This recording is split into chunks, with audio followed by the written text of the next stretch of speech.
Go ahead, Karen. Thanks, Karine. We've heard the president say recently in the summer that the former President Trump's vision for America is dark and that it's not who we are. But given the results on Tuesday night, does he think he misjudged where the country is right now? Look, the country spoke. They did. Majority of the country spoke. They were very clear on where they wanted to see the direction of this country. And we're going to respect that. We are. We're going to respect that. But to your question about what the president said, the president always believes it is important to be honest. He sees it as an obligation to be honest to the American people. And that's what you heard from the president that said there.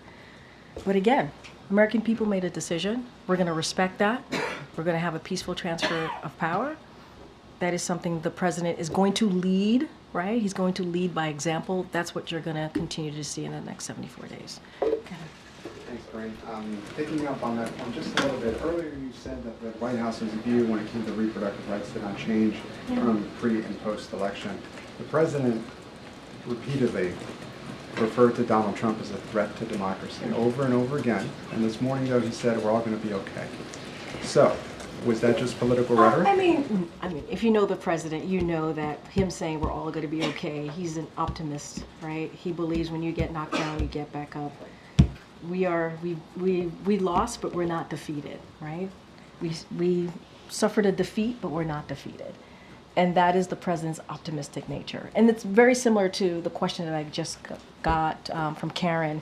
The president believes, as you asked me about the threat to democracy, believes in being an obligation to be honest to the American people. And we cannot forget, it wasn't, just really quickly, it wasn't just the president who was saying this, right? I mean, you had the former president, now the president-elect, talked about an enemy within, right? He talked about mistreating Americans who disagree with him, about terminating the Constitution. We heard from his former Chief of Staff, John Kelly. And let's not forget the former Defense Secretary, Mark Esper.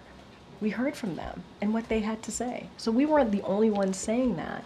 And the president does believe that he needs to be honest, has an obligation to be honest to the American people. Now we're in a situation where the American people have spoken, and we're going to respect the outcome of the election 2 days ago because we have to respect our election system. It's important to do that. And at the same time, he's still a leader. He wants to make sure that he shows optimism, right? He wants to make sure that people understand that there is a tomorrow, right? There is going to be another opportunity to have your voices heard. And so that is very much quintessential Joe Biden, I think, if you have followed him and really reported on him for the past several years. To be clear, do you still believe that Donald Trump is a threat to democracy? I think that the president was very clear what he stated, and it was very honest. And what we are trying to do, and I get your question, what we are trying to do is respect what the American people decided. We're not trying to cause any divisions here. We're trying to be very respectful of what the American people, but again, when he spoke, he wanted to be honest with the American people and shared what he believed, and it wasn't just him. But right now, we want to move forward. We want to make sure there's a peaceful transfer of power. That's what the American people deserve.